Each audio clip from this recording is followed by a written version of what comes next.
출애굽 1세대들, 모세를 통해서 애굽에서 출애굽한 출애굽 1세대들은 광야에서 다 죽고, 이제 그 다음 세대인 출애굽 2세대, 여호수아를 리더로 한 출애굽 2세대들이 하나님께서 약속하신, 아브라함 때부터 약속하신 그 가나안 땅을 점령해 나아가는 말씀이 오늘 우리가 읽은 여호수아의 말씀입니다. 그들은 가나안 땅에 들어가서 그 땅을 차지하기 위해 전쟁을 하게 됩니다. 가나안 땅에 있는 7개의 족속들을 하나님께서는 모두 진멸하라고 이스라엘 백성들에게 명령하셨습니다. 하나도 남겨놓지 말고 모두 진멸하라고 하나님께서는 말씀하시죠.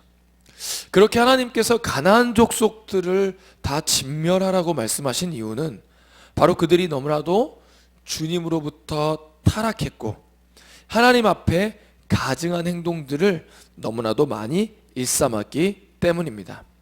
그래서 하나님은 이스라엘 백성들에게 그 땅에 들어가 가나안 7개의 족속을 모두 진멸하라고 말씀하십니다. 우리 한번 지도를 한번 볼까요? 앞에. 우리 여기가 보이는 이 지도, 이 가나안 지역, 여기 이 지도는요, 이스라엘 백성들이 아직 점령하기 전에 이 가나안 땅을 점령하고 있었던 7개의 족속들의 위치가 이렇게 나와 있습니다.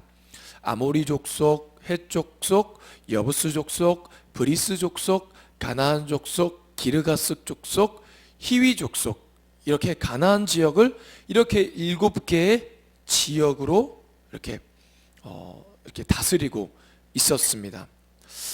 그런데 우리가 그 다음 한번, 근데 이 지역을 하나님께서 이스라엘 백성들에게 약속하시고 그 다음에 이 보이는 이 그림이요, 이제 이스라엘 백성들이 이 가나안 땅을 점령해 나아가는 그 전쟁이 있었던 곳마다, 그리고 전쟁이 치러졌던 곳마다 그 이스라엘 백성들의 여정을 이렇게 지도를 통해 볼 수가 있습니다. 가장 먼저 이스라엘 백성들은 가장 먼저 맞닥뜨린 성의 이름이 바로 무엇이었냐면 여리고 성이었습니다. 여리고성. 그 여리고성에서 한 여인을 만나게 되죠. 그 여인은 바로 누구였냐면 기생 라합이었습니다. 이 기생 라합으로 말미암아 그 정탐꾼들이 그 여리고성을 정탐할 수 있었죠. 그리고 그 기생 라합은 하나님께서 이스라엘 백성들을 통해서 출애굽시키시고 이 요단강을 건너서 여리고성까지 앞에 온 이야기, 그 소식을 듣고 하나님을 믿는 믿음으로 말미암아 그 이스라엘 정탐꾼들을 숨겨줍니다. 그래서 결국 그 여리고성은 모든 사람들이 진멸당했지만 그 많은 사람들 중에 기생 라합이 하나님의 은혜를 입게 되죠.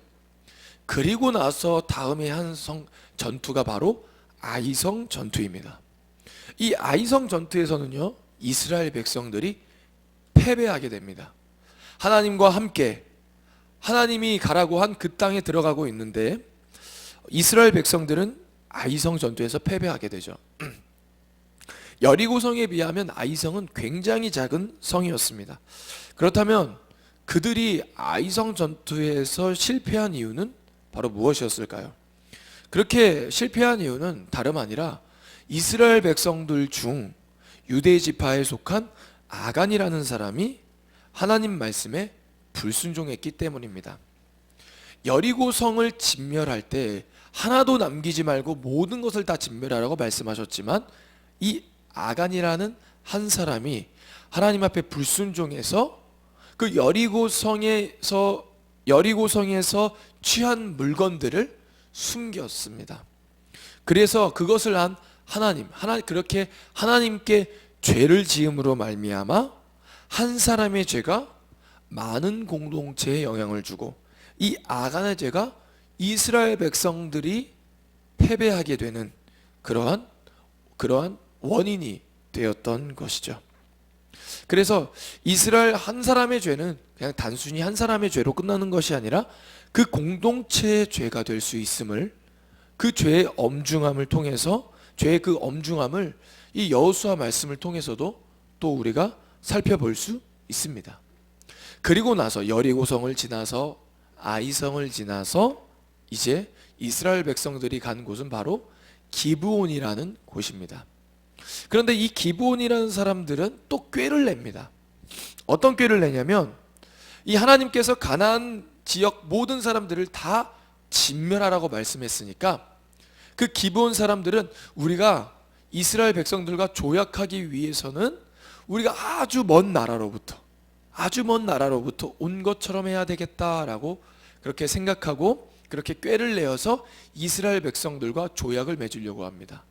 그래서 이 기브온 사람들은 어떻게 했냐면 옷이 다 낡은 옷들을 입고 그리고 먹을 것을 곰팡이가 난 먹을 것을 보여주면서 저희가 이렇게 이스라엘 백성들의 소식을 듣고 하나님의 소식을 듣고 우리가 조약하고자 여기에 왔습니다. 그런데 이렇게 우리가 옷이 헐어지고 곰팡이가 난 것을 보면 우리가 먼 나라로부터 왔습니다 라고 이렇게 이스라엘 백성들을 속이죠. 여호수아는 그리고 이스라엘 백성들을 이끄는 장로들은 하나님 앞에 묻지 않음으로 말미암아 결국 기브온 사람들과 조약을 맺게 됩니다. 그렇지만 그렇게 사람들을 속이고 조약을 맺은 기브온 사람들은 결국 저주를 받죠. 그들의 저주는 어떤 저주였냐면 바로 하나님 전에서 하나님 예배를 위해서 나무를 패며 물을 깃는 종이 되게 됩니다.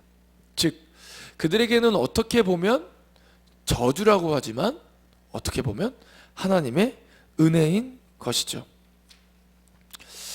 오늘 우리가 교독했던 말씀 중에서도 이런 말씀이 있죠. 악인의 길을 가는 것보다 성전에 문지기가 더 복이 있습니다. 맞습니다. 이 기브온 사람들은 물론 꾀를 내어서 이스라엘 백성들을 속였지만 그럼에도 불구하고 하나님의 복을 받고 하나님을 예배하는 예배자가 되는 그러한 은혜를 입었던 사람들이 바로 기브온 사람들입니다. 그리고 나서 이제 본격적으로 이스라엘 백성들은 전쟁을 하기 시작합니다. 우리가 오늘 여호수아에서 읽은 10장의 말씀은요, 이 여호수아 군대가 이 가나안 지역의 남쪽 지역을 점령하는 장면이고요. 그 다음 장인 11장은 이 가나안 지역의 북쪽 지역을 이렇게 점령해 나아가는 장면입니다. 우리 그러면 한번 10장 말씀의 1절부터 5절까지의 말씀 우리 같이 한번 읽어보도록 하겠습니다.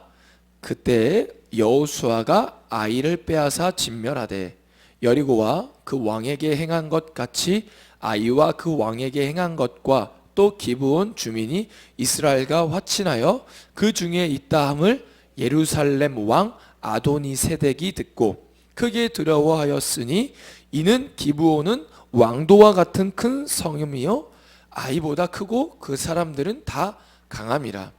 예루살렘 왕 아도니세덱이 헤브론 왕 호암과 야르뭇 왕 비람과 라기스 왕 야비아와 에글론 왕 드빌에게 보내어 이르되 내게로 올라와 나를 도우라. 우리가 기브온을 치자.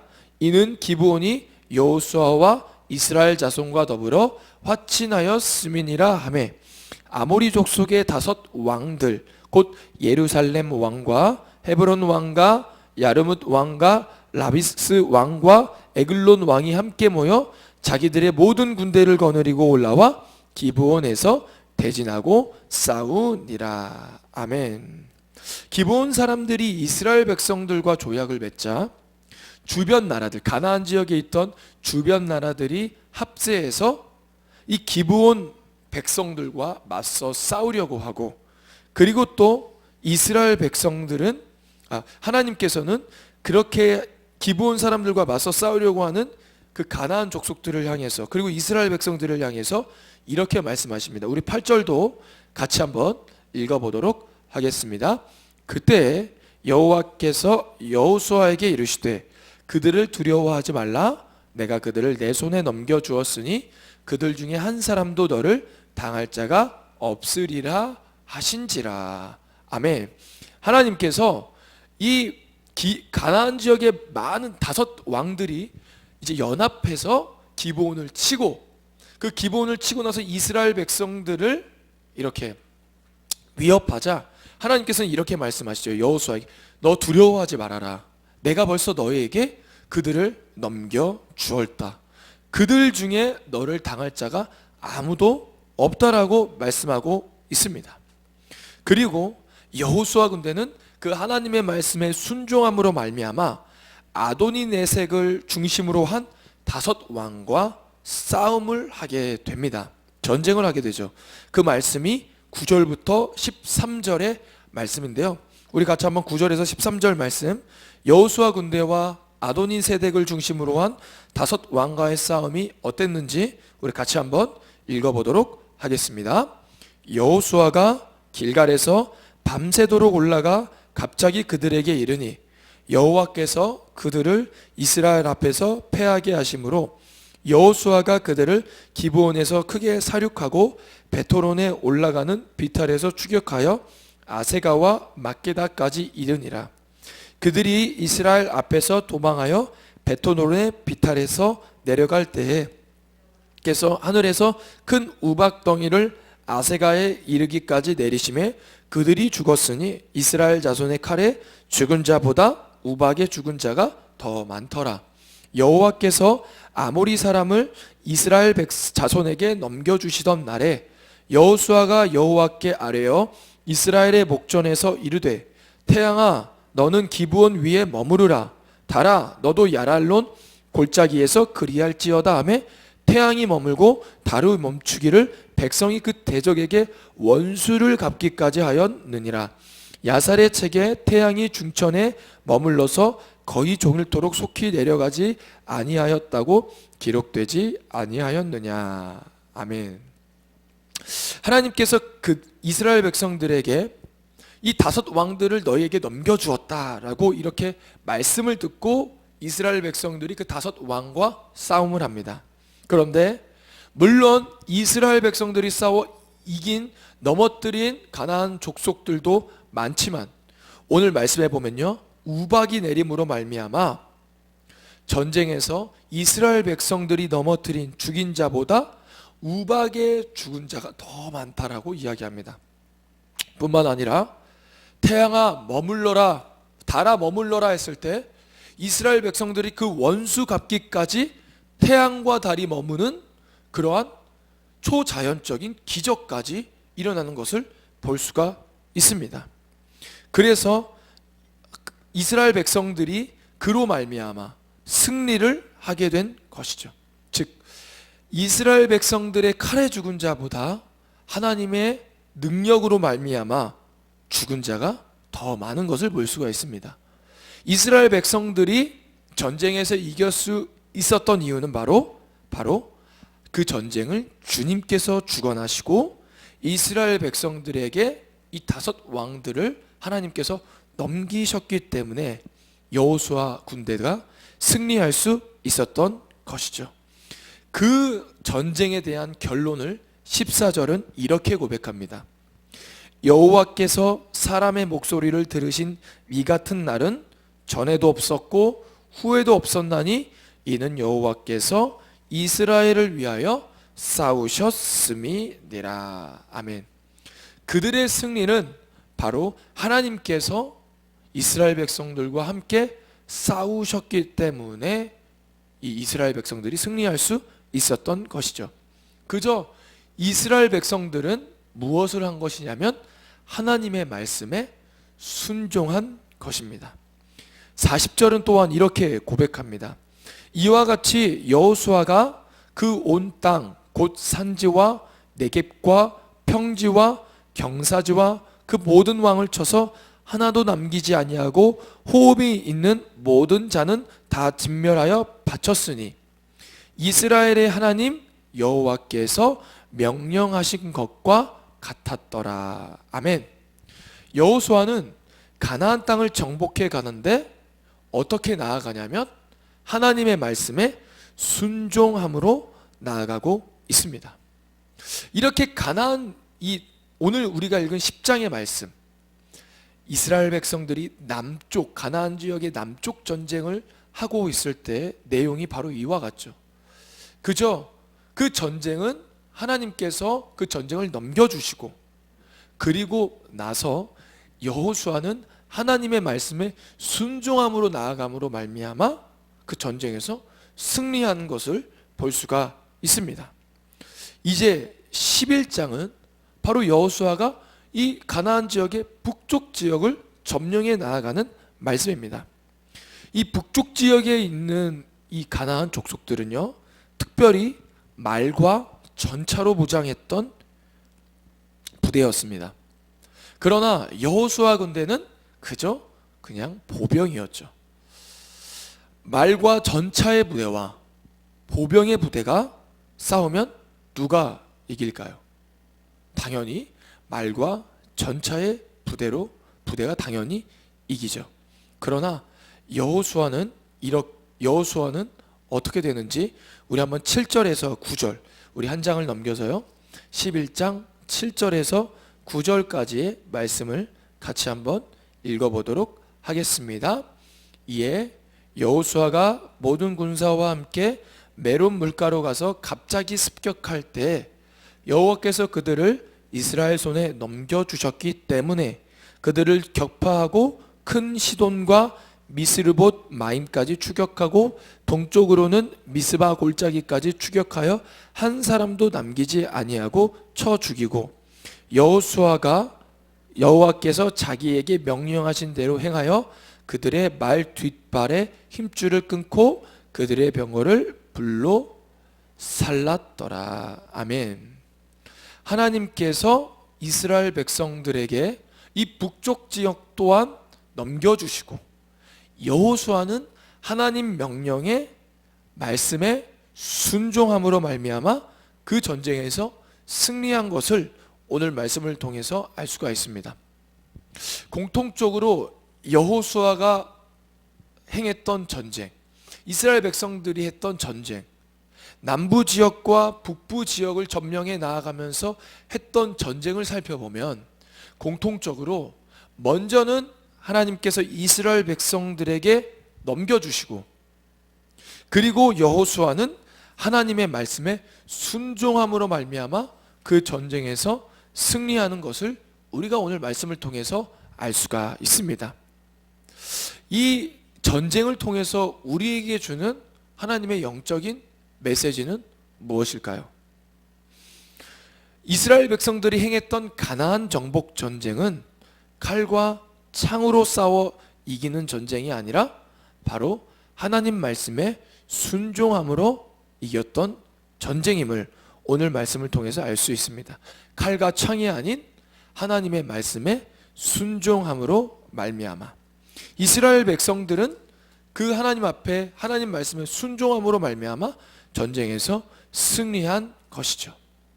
그래서 하나님은 여호수아를 부르실 때도 이렇게 말씀하십니다. 너는 좌로나 우로나 치우치지 말고, 그렇게 가기 좌로나 우로나 치우치지 않기 위해서 하나님의 말씀을 내 입에서 떠나지 말고 그 기록된 대로 다 지켜 행해라 라고 말씀하고 있습니다. 바로 여호수아는 하나님 말씀에 순종함으로 말미암아 오늘 전쟁에서 승리한 것을 우리가 볼 수가 있습니다. 그렇다면 예수 그리스도를 믿는 우리는 어떠한 싸움을 살아야 할까요? 우리가 세상 속에서, 우리가 삶의 영역 속에서, 이 삶의 영역 속에서 우리가 싸워야 할 싸움은 어떤 싸움일까요? 바로 그 싸움은 바로 하나님 말씀에 순종하는 싸움을 싸워야 하는 것입니다. 세상 사람들은 열심히 노력해서 누군가를 짓밟고 누군가를 이겨서 바로 승리하게 됩니다. 승리를 얻게 되는 것이죠. 그러나 믿는 자들은 그 하나님 승리를, 어떠한 승리를 얻게 되는 거냐면 하나님의 말씀에 순종하고 바로 하나님께서 주시는 그 승리를 성취해야 하는 것입니다. 마치 이와 같은 거죠. 여호수아에게 먼저 그 전쟁을 하기 전에 남부와 북부 지역의 땅을 주셨던 것처럼 우리에게도 하나님께서 주신 약속이 있습니다. 그 약속을 먼저 우리가 받고 그 약속을 성취하기 위해, 그 약속을 갖기 위해 우리는 삶의 매 순간마다 순종하는 싸움에서 승리함으로 말미암아 진정 하나님께서 기뻐하시는 삶을 살 수 있다라는 것임을 오늘 말씀을 통해서 알 수 있습니다. 바라옵기는 여기 모인 저와 여러분이 여호수아의 군대처럼 하나님의 말씀에 순종함으로 말미암아 여러분 각자에게 허락하신 하나님의 약속을, 하나님께서 주신 가나안 땅을 점령해 나아가시기를 주님의 이름으로 소망합니다.